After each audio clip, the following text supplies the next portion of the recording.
Google TV, Wi-Fi connection setup.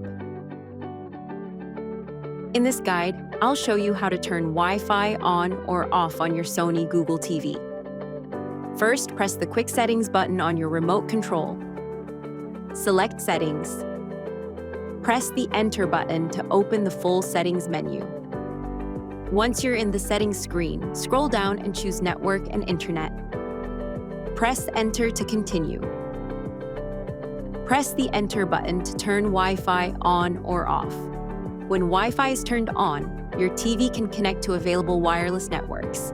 When it's turned off, your TV will disconnect from any active Wi-Fi connection. To connect to a Wi-Fi network, make sure Wi-Fi is turned on.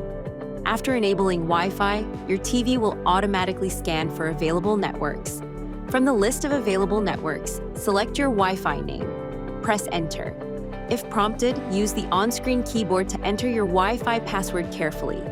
Navigate by using the arrow buttons and press the Enter button to select. After entering the password, go to the bottom right and select the tick button on the on-screen keyboard. Wait a few seconds while the TV establishes the connection. Once connected, you will see a confirmation message, and your network status will show as connected. If you experience any issues, double-check your password and make sure your router is within range. For more information or contact details, visit our support website at www.sony.net/ele support.